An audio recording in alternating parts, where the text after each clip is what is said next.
Joe கிச்சனில் ஒரு டெலிஷியஸான paleo dessert carrot halwa எப்படி செய்கிறதுன்னு பார்க்கலாம். இது நிஜமாலுமே ரொம்ப ரொம்ப டெலிஷியஸாக இருந்துச்சு. எண்ட் ஆஃப் த வீடியோவில் ஒரு டிப்ஸும் கொடுத்துருக்கேன், இந்த டேஸ்ட் எப்படி என்ஹான்ஸ் பண்ணுறதுன்னு. கண்டிப்பாக வந்து வீடியோவை பாருங்கள்.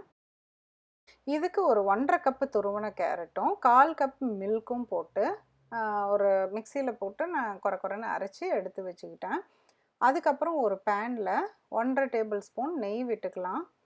நெய் காஞ்சதும் நம்ம அரைச்சி வச்சுருக்க இந்த கேரட் மிக்சரை இதில் பேன்லேயே போட்டு நல்லா வதக்கிக்கலாம். நெய்யோடு சேர்த்து வதங்குறப்ப நல்ல ஸ்மெல்லும் நல்லா வரும், அது பச்சை வாசமும் அப்படியே போயிடும்.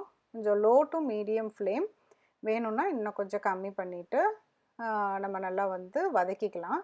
வதங்கி அது கொஞ்சம் சுருண்டு வர மாதிரி வரும். அந்த டைமில் வந்து இன்னும் கொஞ்சம் மில்க் போட்டு மறுபடியும் கிண்டி விட்டுட்டே இருக்கணும். ஆக்சுவலாக வந்து 1.5 கப்பு துருவன கேரட்டுக்கு நான் 1 கப்பு வந்து மில்க் எடுத்திருந்தேன். இப்போ 1/4 கப்பு வந்து அரைக்கிறதுக்கு யூஸ் பண்ணிட்டேன். மீதி 3/4 கப்பு வந்து இந்த மாதிரி குக் பண்ணுறதுக்கு யூஸ் பண்ணிக்கலாம்.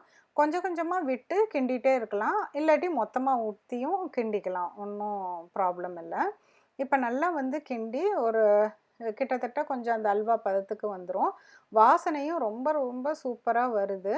இப்போ இது கூட வந்து நம்ம பொடியாக நறுக்கி வச்ச அந்த கேஷ்யூ நட்ஸை ரோஸ்ட் பண்ணி நெய்யில் ரோஸ்ட் பண்ணி வச்சுருக்கேன். அதையும் ஆட் பண்ணிவிட்டு ஒரு பிஞ்ச் ஏலக்காய் பொடி அதையும் ஆட் பண்ணிவிட்டு இப்போ நல்லா கம்ப்ளீட்டடாக ஆயிடுச்சு ஒரு சூப்பரான டிசர்ட்டு.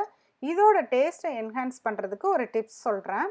இது கூட மில்க் பவுடர் இருந்துச்சுன்னா 1 டேபிள் ஸ்பூன் மில்க் பவுடரை இது கூட போட்டுட்டு நல்லா மறுபடியும் ஒரு 30 செகண்ட்ஸுக்கு அட்லீஸ்ட் நம்ம நல்லா கிளறி மிக்ஸ் பண்ணி விட்டோன்னா டேஸ்ட்டு வந்து ரொம்ப அமேசிங்காக அவ்வளோ நல்லா இருந்துச்சு. கண்டிப்பாக இதை செஞ்சு பார்த்துட்டு உங்கள் ஃபீட்பேக்கை கமெண்ட் பாக்ஸில் சொல்லுங்கள். Please like, subscribe and share my channel. மீண்டும் ஒரு புதிய ரெசிபியோடு உங்களை சீக்கிரம் மீட் பண்ணுறேன். தேங்க்யூ.